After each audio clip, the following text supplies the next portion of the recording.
6월 4일날 처음 임신을 확인하고 나서 거의 한 10일 정도 있다가 오늘은 제가 이제 임신 사실을 확인한 순간부터 한 3개월 정도 차 때까지의 얘기를 해드리려고 해요. 일단 임신을 하면 어떻게 하셔야 되는지 알버타에서, 캘거리에서 사람마다 조금씩 다를 수는 있는데 저의 경우에 진행이 되었는지 알려드리려고 해요. 제가 임신 사실을 알았던 거는 2월 4일이었어요. 2월 4일. 금요일이었어요. 그리고 나서 저는 패밀리 닥터가 있거든요. 그래서 패밀리 닥터한테 어포인먼트를 잡으려고 연락을 했어요. 병원 예약을 하려고 전화를 했더니 바로는 예약이 안 되더라고요. 자리가 없어서. 보통 그래요, 보통. 그래서 제가 언제 처음 2월 4일날 확인을 하고 그때가 6주 차였어요. 2월 14일날 패밀리 닥터랑 보는 걸로 예약을 하고 이제 보러 갔죠. 이제 보러 갔는데 이제 가서 뭘 했냐면 저는 패밀리 닥터를 만나고 나서 뭐 초음파 찍으러 가는 거 종이, 피 검사하러 가는 종이 이런 걸 여러 개를 줬고 또 임신 기간 중에 뭐 필요한 정보들이라든지 이제 이런 거 종이를 쭉 주고 이제 소변 검사도 하거든요. 근데 이제 저는 소변 검사를 할 거라는 얘기를 못 듣고 그냥 가서 병원 들어가기 직전에 바로 화장실을 들렸다 가서 소변 검사를 안 했는데 제가 여러 번 확인을 해봤거든요. 이렇게 여러 번 확인을 해봤기 때문에 의사 선생님 그 정도면 확실한 것 같다. 이때 소변 검사는 뭐 여러 가지 이유로 하겠지만 이제 본인이 임신 사실을 확인했다 하더라도 병원에서 확인을 해줘야 되기 때문에 임신 테스트를 한 번 더 하는데 저는 이제 여러 번 확인했으니까 그냥 이제 안 하는 걸로 하고 그렇게 이제 초음파를 보러 갈 수 있는 종이들을 이제 주셨어요. 그래서 이제 초음파를 받은 이제 초음파라든지 피 검사 이제 예약을 할 수 있는 종이를 받아서 직접 전화를 했어요. 인터넷으로 해도 되고 전화를 해도 되는데 전화가 빠를 것 같아서 저는 전화를 돌렸고 그래서 처음 초음파를 받으러 갔을 때가 3월 1일이었어요. 그러니까 처음에 임신 사실을 확인한 게 2월 4일 6주차 그리고 초음파는 3월 1일 날 하게 됐습니다.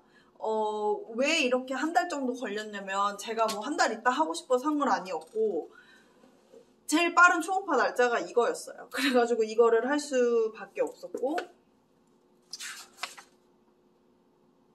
이제 그게 첫 번째 초음파였죠. 그래서 여기 알버타는 초음파를 보통 산모라 하면 별로 이제 위험이 없는 산모 중에서 노산이 아닌 산모들은 총 3번 초음파를 봐줘요.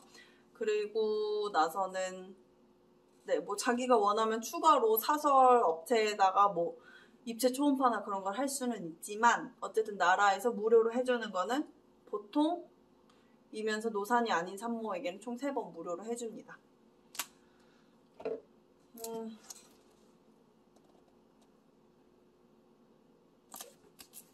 되게 작더라고요. 그래서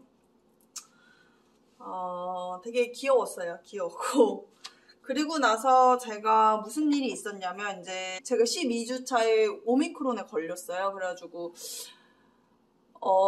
집에서 그때 열이 안 떨어지고 좀 열 때문에 이제 응급실에 갔거든요. 이제 밤이었는데 타이레놀을 먹고 좀 한 몇 시간 기다렸는데도 열이 안 떨어지고 계속 힘들어서 맞아.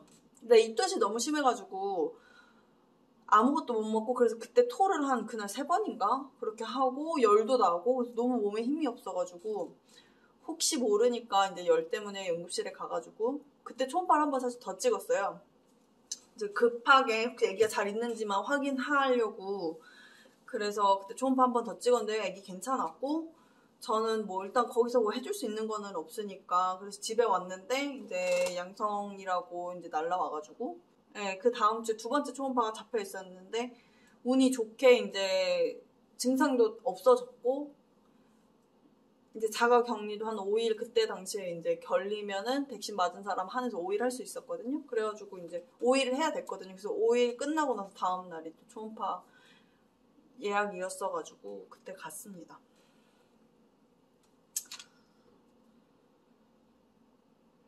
아무튼 그래서 저의 두 번째 초음파는 12주차에 했고요. 3월 30일이었어요. 3월 30날. 그래서 보통 12주, 13주 그 주차에 이제 두 번째 초음파를 하라고 얘기를 하거든요.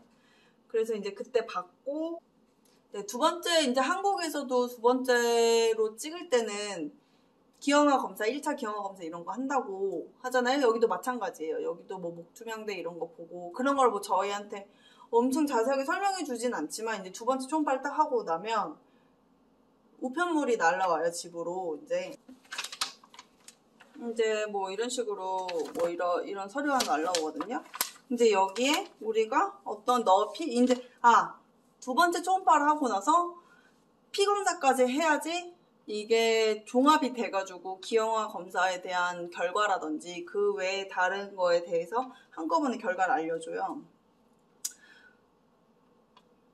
그래서 이제 저는 그래서 이렇게 하고 나서 저한테 하나, 패밀리 닥터한테 하나 이렇게 이 서류가 날라가거든요, 각각. 저도 이걸 다 정확하게 뭐 하나하나 막 찾아보진 않았지만 다 정상이라는 내용이었고요. 태아 건강하고 뭐 다운 증후군 이런 확률 굉장히 낮고 뭐 이런 내용들이었어요. 네. 네네. 그 다음에는 5월 18일 날 19주 6일차에 초음파를 찍으러 갔어요. 19주 6일차에 초음파 세 번째 찍으러 갔고 이제 이때 가면은 애기 뇌라든지 심장 이런 콩팥 뭐 각 신체 기관들이 잘 자라고 있는지 뭐 손가락 5개인지 발가락 5개인지 이런 거 확인하고 그 궁금해하는 성별을 알려줘요. 근데 이제 여기서는 성별을 어떻게 알려주냐면 초음파를 하시는 분이 내가 이렇게 하면서 바로 알려줄까 아니면 카드로 받을래 이따가 나갈 때 이런 식으로 물어보거든요. 그래서 저희는 이제 카드로 받겠다고 했어요. 이런 식으로 생겼거든요. 이제 열면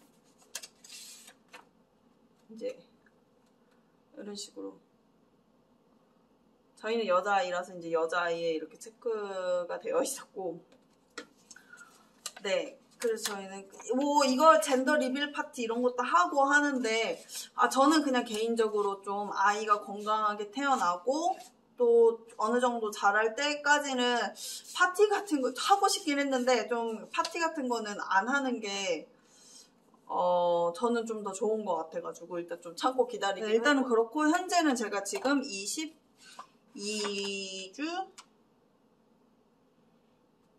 23주네요. 잠시만요. 23주군요. 네. 23주 1일, 2일, 3일, 4일, 5일.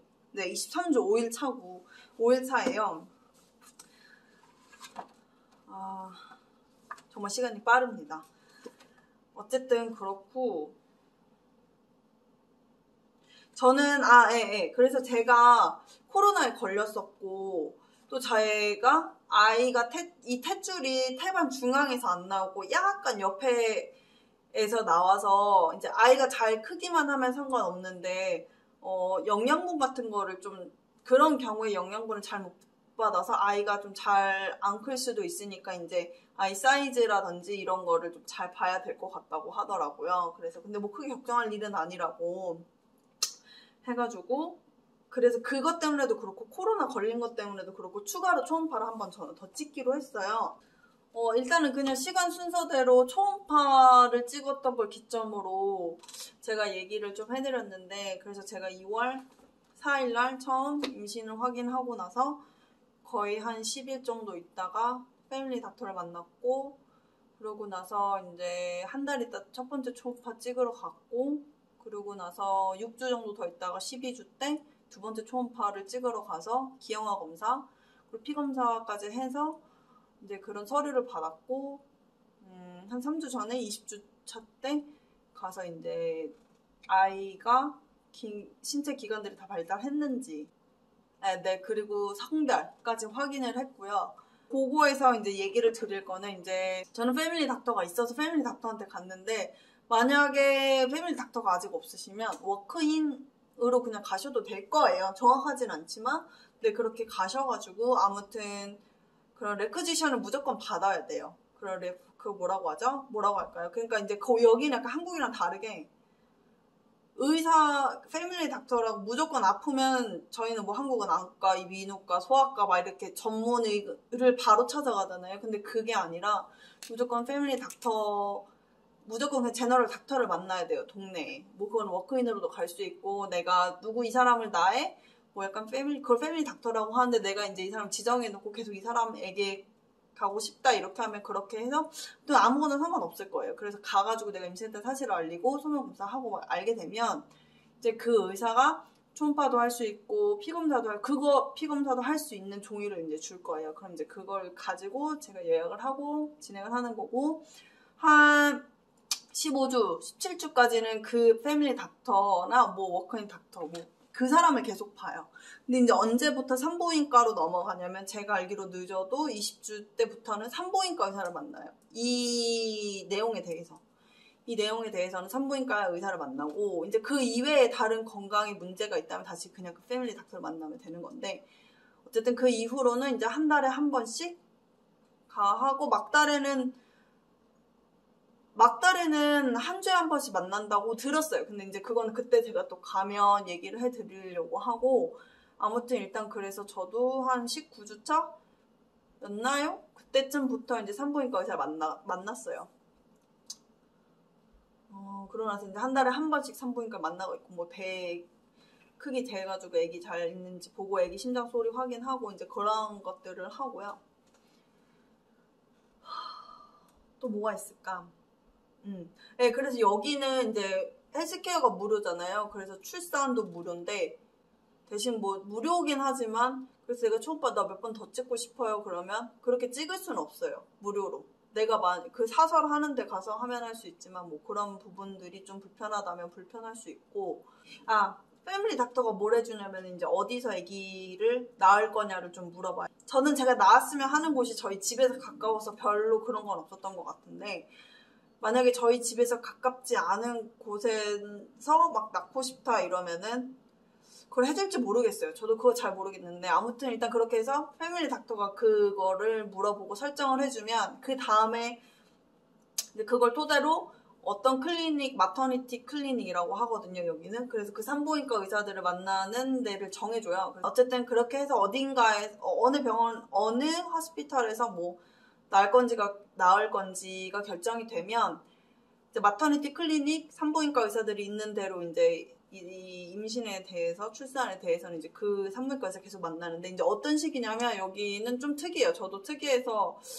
많이 알아가고 있는 중인데, 그 어떤 병원 있겠죠? 병원에 산부인과 의사들이 여러 명 있을 거 아니에요. 그럼 그 여러 명 의사들이 어떤 사람은 뭐 그날은 하스피털로 출근해서 뭐 아기를 낳는 걸 돕지만 그게 아닌 사람들은 이제 마터니티 클리닉으로 오는 거예요. 그래서 이제 현재 임신 중인 사람들을 계속 만나는 거죠. 그리고 돌아오면 그러니까 그 산부인과 의사 정해져 있잖아요. 제가 이날 갔는데 A 의사가 가능하다. 그럼 그날 그냥 그 사람 만나서 뭐 이런 기본적인 체크하고 하는 거예요.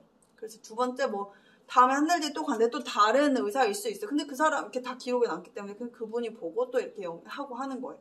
그리고 나서 이제 그런 식으로 하다가 이제 출산할 때가 되면 그 병원을 가죠. 그러면 저를 봤던 사람이 저의 애를 낳아줄 수도 있고 제가 한 번도 못 본 사람이 제 애를 받을 수도 있어요. 의사가.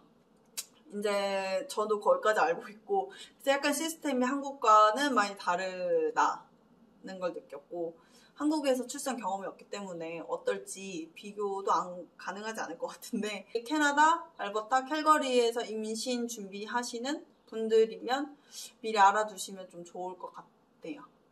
제가 앞으로 또 알게 되는 부분들이 있으면 정보 나누도록 하겠습니다.